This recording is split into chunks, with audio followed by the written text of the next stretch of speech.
AI is only as powerful as the platform it's built into. That's why it's no surprise that more than 85% of the Fortune 500 use the ServiceNow AI platform. While other platforms duct tape tools together, ServiceNow seamlessly unifies people, data, workflows, and AI, connecting every corner of your business. And with AI agents working together autonomously, anyone in any department can focus on the work that matters most. Learn how ServiceNow puts AI to work for people at ServiceNow.com.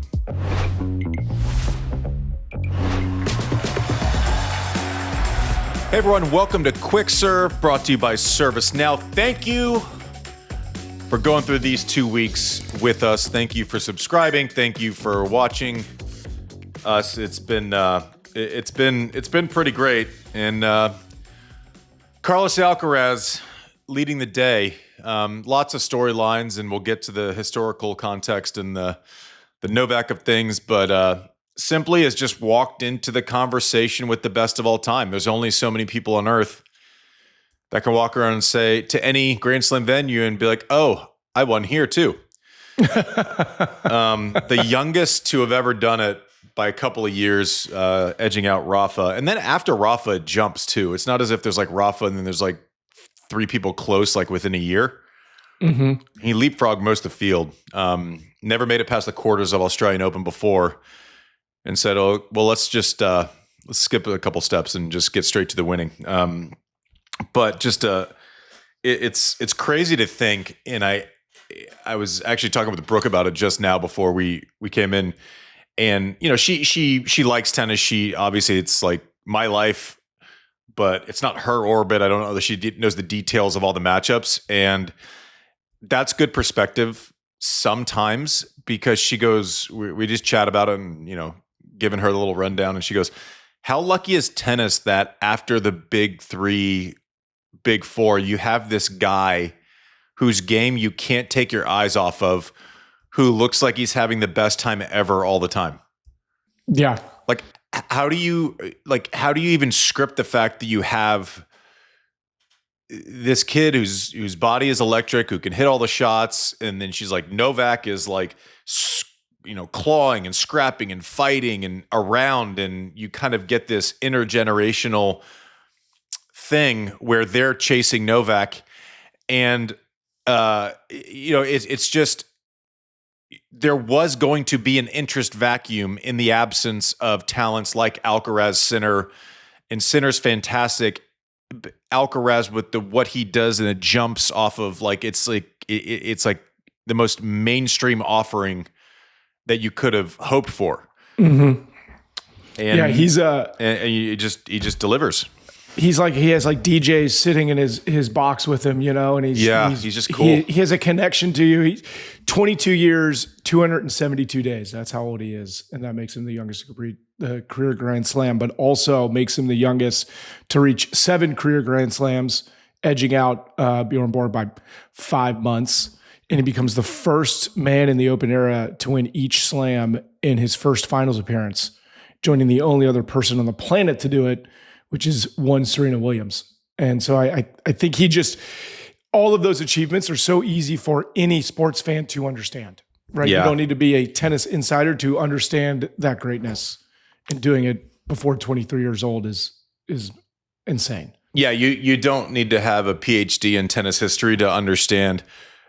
I'd won all of the things before Rafa, Roger, Novak, Borg, and the other person who won all the things before it was Serena Williams. Like that's we don't need to get. I know we pride ourselves on details, but I could sell that to my cat. Coach Cat, Coach Rube. The balls and strikes of this match. I don't know that they were surprising. I don't know that we had to have a crystal ball to know what Novak had to do. It's kind of what we said. He came out, he was going massive. Like he was not leaving anything in the tank. I think he knew that cat and mouse with Carlos, where if we're taking pace off and deflating, it's just hard because when you give Carlos more time, you're also giving him more options. Right. As I can see, look at, you know, it's fun is to see my father-in-law right there in the shot, in the frame. But if Novak doesn't go and just try to push through Carlos, then he has time. Then he brings in drop shots. Then he brings in the mix of pace, which Carlos did off the return. He had to serve and volley. He had to disrupt. He had to try to pin Carlos in that forehand corner to get to the backhand corner more often. So I think tactically, I think Novak did what he wanted to. But it's strange because now we're in that shift where one person in this matchup has to up the risk, and it's exactly what Novak and Rafa and Roger did to the rest of us normies for all of those years. And it's like, okay, you can do it for a set, but can you do it for 4 sets? The greats always make you up your risk profile. Now, at 38 years old, are the options more narrow in a match for Novak? Absolutely. In order to win one of these matches against the Sinners and the Alcaraz, you need to win the clutch points more often, right? Against Sinner was 2 of 18 on break points. That manifests in a 6-4 in the 5th win for Novak. Just a masterclass in getting through, fighting, clawing, situational tennis, timing his advances, timing when he stays into points. The difference between 2 out of 18 in break points for Sinner and 5 out of 16, like a conversion rate that's like halved, against Alcaraz, that's the difference between 6-4 in the 5th victory and 7-5 in the 4th loss, is converting those break points. That may be the single most, once we get past first serve percentage, that tells the story most of the time, but like at the highest levels of the highest matches, if someone's converting break points at like even close to a 40% clip, they're most likely going to win. Especially in men's tennis where, someone can just get out of it with a big serve. But I mean, you look at Sabalenka and Raducanu, it was kind of the same deal. Like they're both holding pretty regularly. But credit to Carlos, because like step one of Novak trying to pull off, I say this upset just because on this specific day, because I can see all you guys going, he's 24, how dare you call it an upset? Right now, on this specific day, that would have been an upset. And that's okay to say, right? I think Carlos was the favorite going into this match. But on this day, he had to come out and win that first set and kind of get inside of Carlos a little bit. Credit to Carlos, right? 3-4 years ago, does he steady? 2 years ago at the Aussie Open, like once Novak started gaining on him, you could see a little bit of he was uncomfortable.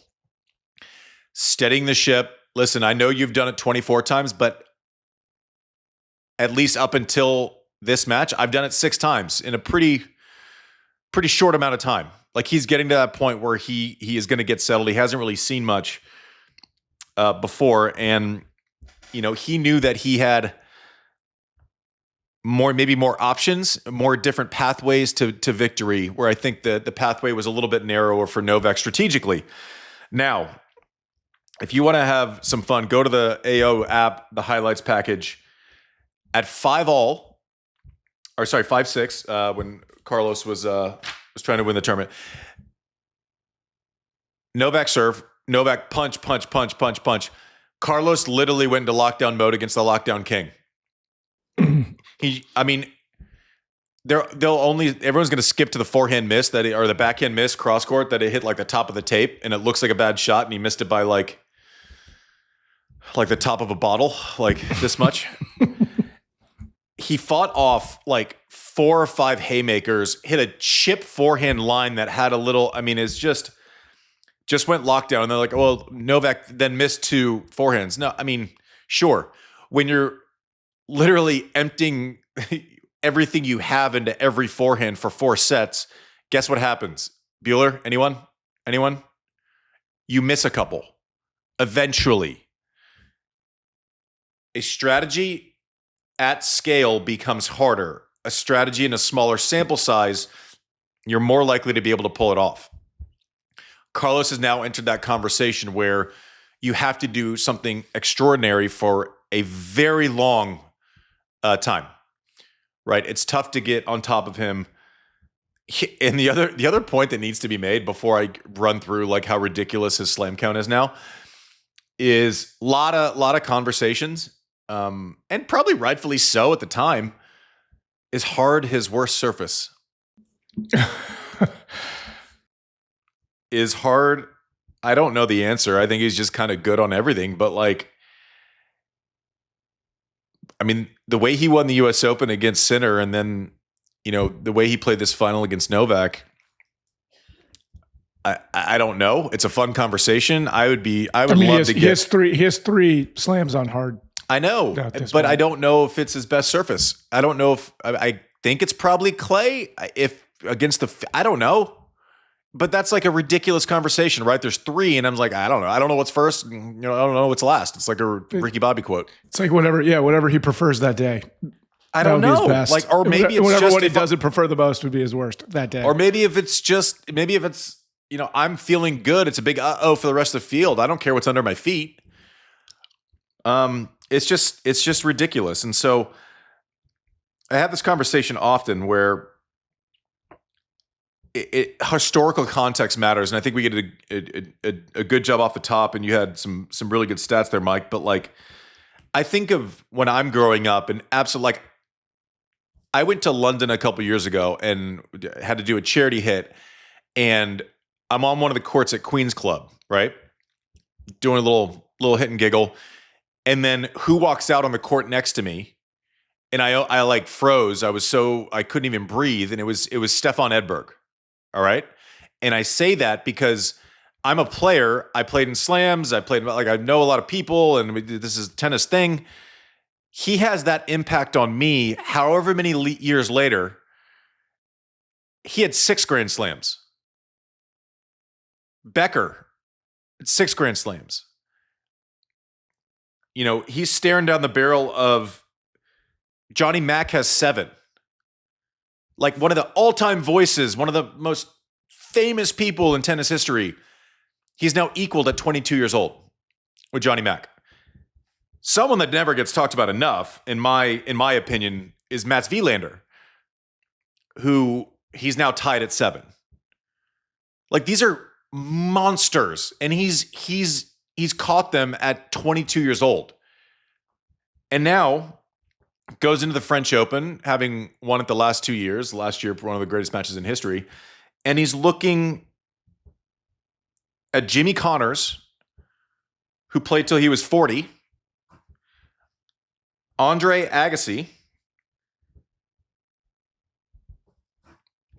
Lendl. Like, these are if there are any people who listen to our show who are like, I'm new to tennis, go watch these old clips from these monsters. I mean, Lendl made some Looney Tunes 7 U.S. Open finals in a row or something. Andre won the career Grand Slam, and it was like he was the first to do it since 1969. And Rod Laver. I'd never want it to be really casual what the accomplishments are of these people, even if it seems like we're spoiled for choice because the other 3 just did it. So, I mean, whoop-de-doo. I never want to get to that place. Like, the people that are absolute monsters in my mind that I can't shake from childhood, he's just casually walked into the conversation by 22 years old. Yeah. Like, it's absurd. I know, and I'm looking forward to our recap show for you to kind of have this conversation with JW, who's obviously a massive student of the game, and is just to hear that side of it, because I think a lot of stuff could overshadow Carlos's achievement. Just expectation, right? At this point, we're spoiled by the fact that you expect it at this point, right? Like, he's 3-0 against Novak in slams finals. Right, he's beaten Novak for 3 of those 7. Yeah, it's a joke. I mean, at Wimbledon, it's like, and then you look across the aisle there, and it's Venus, and it's Henin, and it's like, these are the names that he is now at the base level. Like, his floor is this conversation now. His floor is past Edvard Becker, McEnroe, Wilander, and like, I'm neighbors, and my elevator's going up, possibly to meet and pass Connors, Agassi, Lendl. Celis is within sight. Like, it's just Looney Tunes. I remember being on this show before Carlos won his first one at the US Open, 4 years ago now, 3 or 4 years ago. And I was getting annoyed because everyone was walking up to me and going, hey, is this new kid, is he going to win 10 slams? And as someone who knows that it's really hard to win 1, it's really hard to win 2, I can only assume it's really hard to win fucking 7 or 10. I'm going, guys, like, let's be patient. This is ridiculous. Like, you can't just ask that question and have it like dismiss all of the names that I just mentioned. And guess who was right with that question, and guess who was wrong with their response?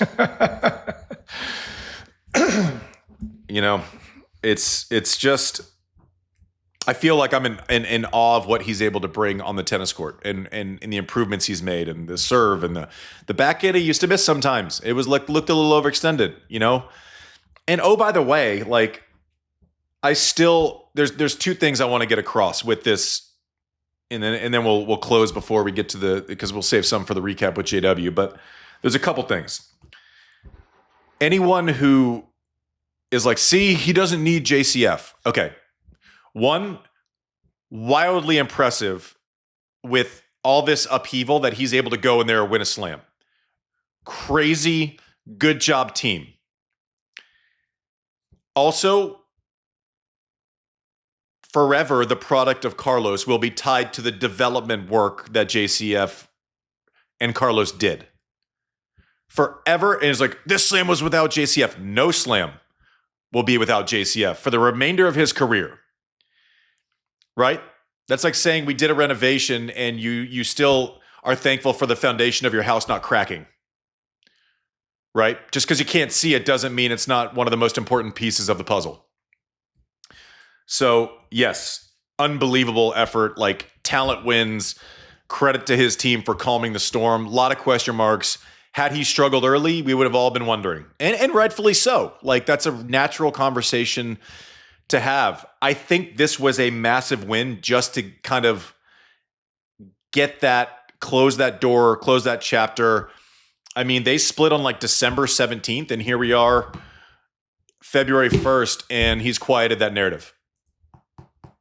Crazy. And props this JCF, like the machine that you helped create, whatever the next steps are and however it goes from here, you cannot forget the work in the time and the process and the practice and the development and those teaching moments. You cannot forget those just offhand. Like, don't write an article and be like, he doesn't need JCF. Like, that's stupid. It's disrespectful. It does nothing to understand the process. Nothing that happens with Carlos is an accident. You know, and maybe he's at the point in his career where it's like, I don't need someone to remind me to go to practice. I certainly didn't at 24, 25, and I did when I was 18. Mm-hmm. Right? But like, this march through history is pretty fun.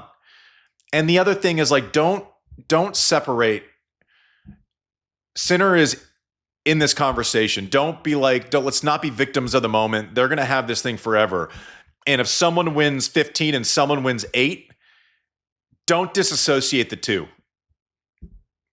Carlos is phenomenal. He's leading. If he wins 15, which is bananas to even say, and Sinner wins 8, like, we're going to pay our respects. This isn't one v the other. This is one with the other. That they're leading this generation of tennis on the men's side. There are going to be ebbs and flows to this thing, but Sinner's not done winning slams. Carlos is far from done winning slams.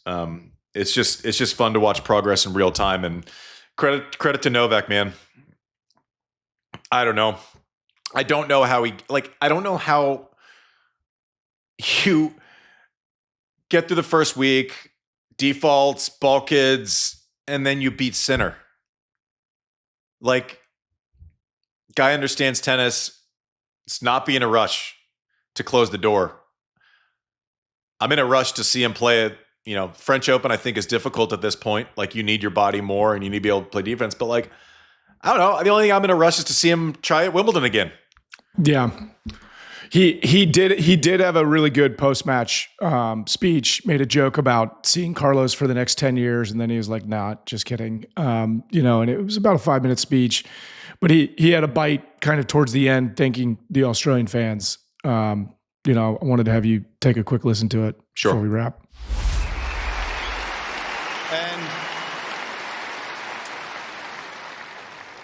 God knows what happens tomorrow, let alone in 6 months or 12 months. So it has been a great ride. I love you guys.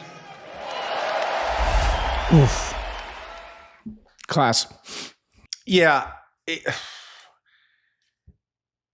I don't think you sit there and say that because you know. I think you sit there and say that because you don't. Right? Like, I don't know. He might say I have every intention, and he has. He's like, he mentioned he likes to throw out like LA in 28 in the Olympics. Like he likes kind of throwing out those timelines, but you don't know. Like, is he a major injury away? Yeah. Like, do you come back from an injury at 38, 39? And we certainly please hope that doesn't happen. But he's also a realist. Like, he knows that I'm Novak. I can maybe pull off a miracle. I have that. It lives inside of me, right? These little miracles live inside of me. That's what happened against Sinner. And also, the timeline's always shortened and the margins are getting narrower for like that pathway. After the US Open last year, he's like, I don't know if I can go through Sinner and Alcaraz back-to-back in 5 sets. He probably still doesn't know that. Just because you beat one, it's like, the depressing part is you take out one and then you got the other one. They've collectively stopped him in 9 slams. Either in the semis, quarters, or finals. Yeah, it's absurd. You just don't know. So let's just appreciate it for what it is on a tournament by tournament basis. I mean, that match against Sinner is going to be one of my favorite matches that he's played. This kind of, you don't want to say underdog because that's disrespectful, but like this moment in time is going to be really appreciated. Like making the semis of every fucking slam at this age. Like no hiccups, no exceptions. And I know he got a default. Stop. Like, stop. Sometimes you're lucky, sometimes you're not. This guy's made a whole lot of luck in his career by virtue of being really, really good. Also, do you think he would have been happy at the beginning of his career if you would have said, you got a little unlucky. You lost your first Aussie Open final on your 11th try in the final.